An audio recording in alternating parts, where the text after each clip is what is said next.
আসসালামু আলাইকুম। আমরা রয়েছি চট্টগ্রামের শাহ আমানত সেতু। এই হচ্ছে কর্ণফুলী নদী, এটা হচ্ছে কর্ণফুলী নদীর উপর অবস্থিত চট্টগ্রামের শাহ আমানত সেতু।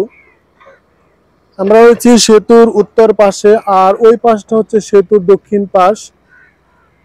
আর দূর থেকে সেতুটি অনেক সুন্দর লাগে। আর নদীর পাশে কিন্তু অসংখ্য ট্রলার রয়েছে মাছ ধরার।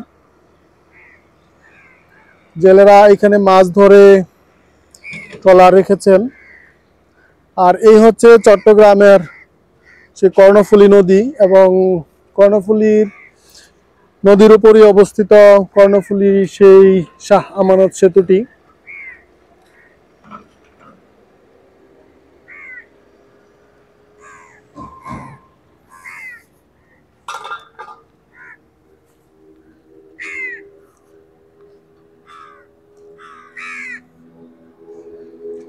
এই পাশে বিশাল বিশাল বিশাল আকৃতির পাইপ, আর এইগুলো দিয়ে কিন্তু এরকম বালি উঠানো হয় দুই পাশে।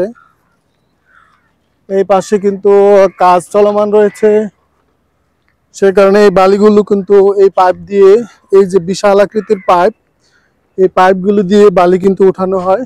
আর ওই পাশে ড্রেজার মেশিন।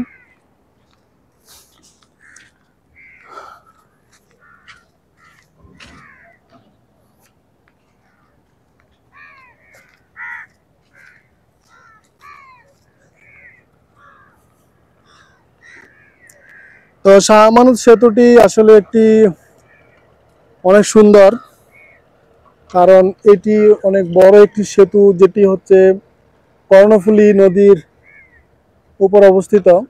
চট্টগ্রামের শাহ আমানত সেতু, এটা কর্ণফুলী নদী।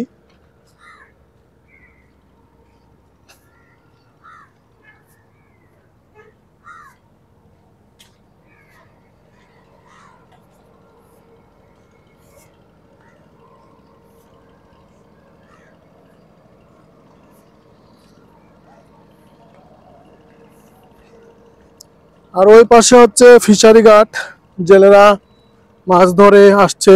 আমরা যাব ফিশারি ঘাটে, মাছ দেখব এবং জেলেদের কাজকর্মগুলো আমরা দেখার চেষ্টা করব এবং আপনাদেরকেও দেখানোর চেষ্টা করব।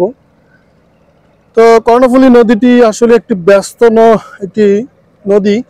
এখানে বিভিন্ন দেশ থেকে আমদানি রপ্তানির যেই জাহাজগুলো এখানে আসে, এখন এইখান থেকে কিন্তু মালামালগুলো বন্দর থেকে কিন্তু খালাস হয়ে যায়। আর ওই যে ওই পাশটি রয়েছে, ওইটি হচ্ছে ফিশারি ঘাট। আমরা ফিশারি ঘাটে যাব।